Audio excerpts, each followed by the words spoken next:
Writing. The complaint was torn into 4 pieces before it even reached the police chief's desk. The officer behind the front counter laughed as the scraps fluttered onto the floor and told the black single father that people like him were always looking for something to complain about. What the officer did not know was that the man standing there had spent years swallowing insults, unfair judgments, and quiet humiliation because he had learned that his little boy was watching how he responded to the world.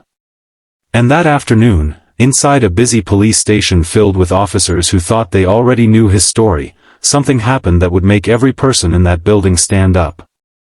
If you believe kindness, courage, and second chances still matter, take a moment to like, comment, share this story, and subscribe to Heartline Stories. Sometimes the people we overlook are carrying battles we know nothing about, and sometimes one small act of respect can change everything. His name was Kellan Brooks, a 40-year-old single father who worked long shifts repairing commercial air conditioning systems across the city. Every morning, he packed his 9-year-old son Micah's lunch before sunrise, checked his homework, straightened his school uniform, and left a handwritten note inside the lunchbox. The notes were always simple. You are stronger than you think. Keep your heart good. I love you. Kellan had raised Micah alone since the boy was 4, after losing his wife to an illness that had left both father and son learning how to live with an empty chair at the dinner table. Kellan never complained about the exhaustion. He simply kept moving. His worn work boots, old brown leather bag, and aging sedan were proof that every dollar he earned went somewhere important. The trouble began on a bright Tuesday morning when Kellan stopped near an elementary school because he saw a police cruiser parked directly across the marked pedestrian crossing. Children were being forced to walk around it and into traffic. Kellan politely approached the officer and explained the danger. Instead of moving the cruiser, the officer accused him of interfering with police business and demanded identification. Kellan complied. He did not argue. He only asked for the officer's name and said he wanted to file a formal complaint because the crossing needed to remain clear for the children. The officer, whose name was Trent Mallory, looked at Kellan as if the request itself were an insult. He wrote something down, shoved the paper toward him, and told him to take his complaint somewhere else. Kellan did exactly that. Later that afternoon, after dropping Micah at an after-school program, he went to the police station with a neatly written statement describing what had happened. He had no intention of causing trouble. He simply believed that if nobody spoke up when something was wrong, nothing would ever change. He stood at the counter while Mallory happened to be there again. When Kellan explained why he had returned, Mallory grabbed the complaint, read only the first few lines, and then tore the paper straight down the middle. Kellan stared at the pieces in disbelief. Mallory dropped them into the trash and told him to stop wasting everyone's time. Several officers nearby looked over, but nobody intervened. Kellan slowly picked up his leather bag. His jaw tightened, but he remembered Micah's face that morning. He remembered the note he had placed inside the lunchbox. Keep your heart good. So instead of shouting, he simply looked at the officer and said that someday somebody would listen. Then he walked out beneath the harsh afternoon sunlight. What Kellan did not know was that a civilian security camera had captured everything. The station's front desk also had an internal camera, and the chief, Amara Velez, had been reviewing footage that same afternoon after receiving concerns about how complaints were being handled. She saw Mallory tear the paper apart. She watched Kellan pick up the pieces. But what caught her attention most was what happened next. Outside the station, Kellan noticed a young police recruit struggling with a stalled patrol vehicle. Without being asked, he put down his bag, opened the hood, and helped get the vehicle running. He spent nearly 20 minutes diagnosing the problem, even though he was already late picking up Micah. When the recruit thanked him, Kellan simply smiled and said that everyone deserved a little help sometimes. Chief Velez watched the entire thing. The next morning, Kellan received a call asking him to return to the station. He almost ignored it.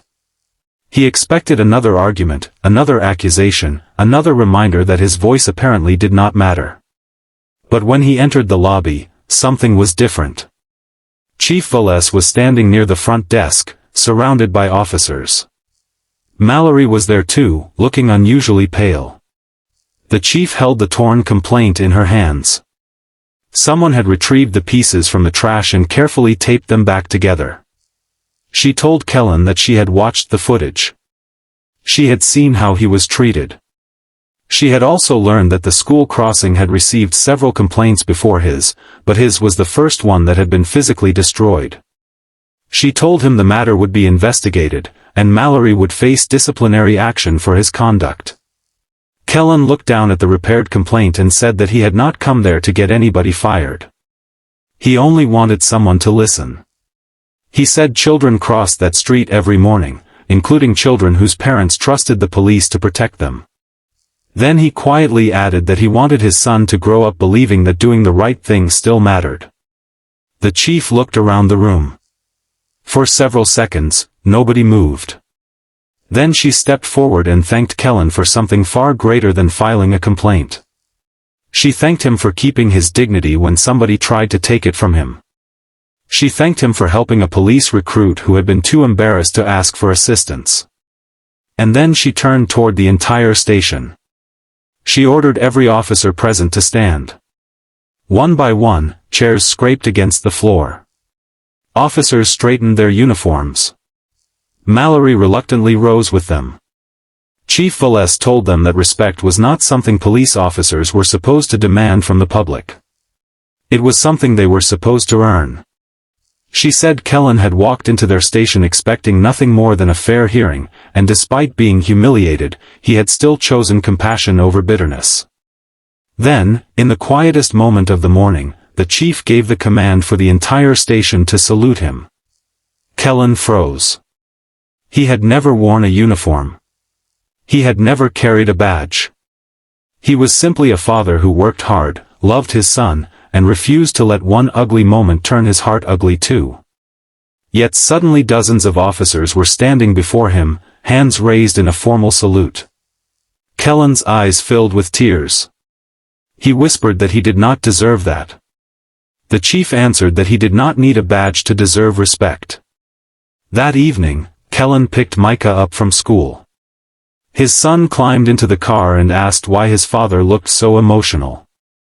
Kellan smiled through his tears and told him that sometimes, if you keep doing the right thing long enough, somebody eventually notices.